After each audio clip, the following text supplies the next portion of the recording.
Hello all of you, कैसे हैं आप सब। उम्मीद है आप सब बहुत अच्छे होंगे। अक्सर आपने सुना होगा, देखा होगा या पढ़ा भी होगा कि पत्नियां अपने पतियों से बहुत परेशान रहती हैं। कई आपने बार ये सुना होगा कि उसके पति उसको बात ही नहीं करने देते अपने मायके वालों से, या पत्नी को इतना परेशान करते हैं कि वो ससुराल छोड़कर मायके आ गई। ऐसे रोज हम कई बार ये घटनाएं देखते हैं, पढ़ते भी हैं और सुनते भी आए हैं। लेकिन 40% केसेस में ऐसा भी होता है कि पत्नियां नहीं बल्कि पति प्रताड़ित होते हैं अपनी पत्नियों से। जी हाँ, कई पत्नियां अपने पतियों को इतना ज़्यादा मेंटल टॉर्चर करती हैं कि पति बता भी नहीं पाते हैं और सह भी नहीं पाते हैं। वो चुप इसलिए रहते हैं क्योंकि उनको लगता है कि समाज क्या कहेगा, उनके घर वाले क्या कहेंगे कि अरे अपनी पत्नी को नहीं संभाल पाए। उनके घर वाले उनसे कहेंगे कि लो, तुमसे एक औरत ही नहीं संभलती। ऐसी कई चीज़ें होती हैं जो पति को ये कहने से रोकती हैं कि वो अपनी पत्नियों से मेंटली तौर पर परेशान है।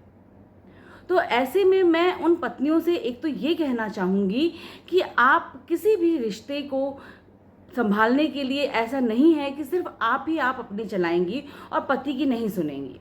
मेंटली टॉर्चर किसी भी रिश्ते को ख़त्म कर देता है।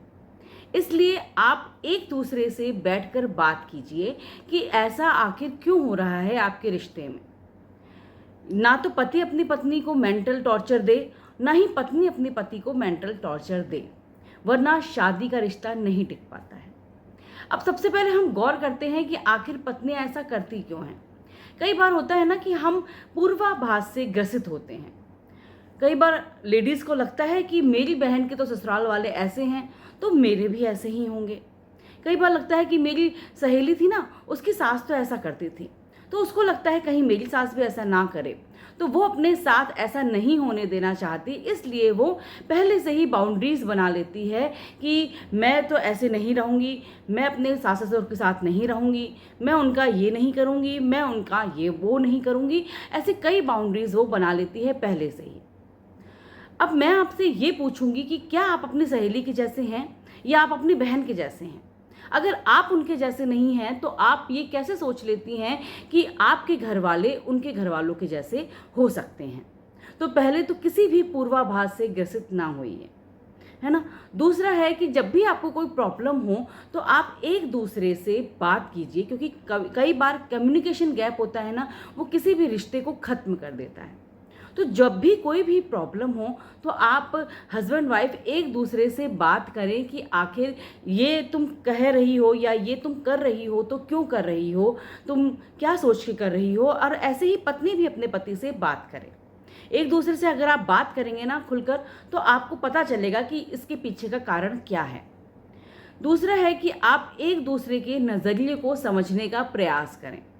कई बार क्या होता है कि हम सिर्फ अपनी ही अपनी सोचते रहते हैं, अपनी अपनी कहते रहते हैं और सामने वाले का नज़रिया नहीं समझते।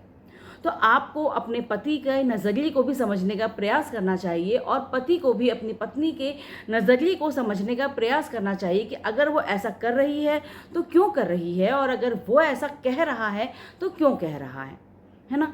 तीसरा है कि आपको एक दूसरे पर ट्रस्ट करना चाहिए, एक दूसरे पर विश्वास रखिए, क्योंकि शादी एक ऐसा रिलेशन है जिसमें प्यार, विश्वास, सम्मान और समर्पण, ये चारों चाहिए। इनमें से कोई भी एक कम हो जाता है तो वो रिश्ता कमज़ोर पड़ जाता है। तो आपको एक दूसरे पर विश्वास होना चाहिए, एक दूसरे के प्रति मन में सम्मान होना चाहिए, है ना।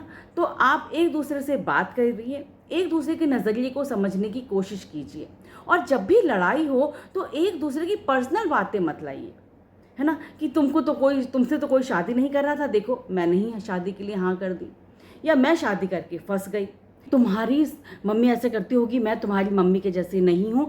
ऐसे कोई भी पर्सनल अटैक्स मत कीजिए बातचीत के दौरान।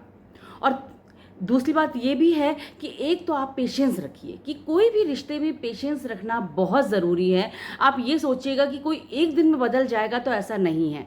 पत्नी भी अपने दूसरे घर से आई है तो वो एकदम से आपके वातावरण में ढल जाएगी, ये उम्मीद करना भी बेकार है। और पत्नी को भी ये सोचना चाहिए कि मैं अभी आई हूँ और वो लोग उस वातावरण में पहले से रह रहे हैं, तो वो आपके अकॉर्डिंग ढल जाएंगे तुरंत, ये भी सोचना गलत है। तो पेशेंस रखिए, हर एक रिश्ते को धैर्य, समय और समर्पण की ज़रूरत होती है। अगर आप पेशेंस रखेंगे अपने रिश्ते में, तो आपका रिश्ता भी मज़बूत बनेगा दिन ब दिन, है ना? और अगर इन सब बातों से भी कोई ना हल नहीं निकल रहा है, तो आप मैरिज काउंसलर के पास जा सकते हैं और उससे मदद ले सकते हैं। उससे मदद लेने में आप हिचकिए मत, क्योंकि उनके पास कई ट्रिक्स होती हैं जिससे वो आपसे बातचीत करके आपकी बातचीत का हल निकाल सकते हैं और आपके जो रिश्ते में खटास आ गई है उसको दूर कर सकते हैं। तो मेरी इन बातों को कीजिए फॉलो और अपने रिश्ते में मिठास लाइए। और मेरे चैनल को सब्सक्राइब करना ना भूलें, लाइक, कमेंट और शेयर भी कीजिए।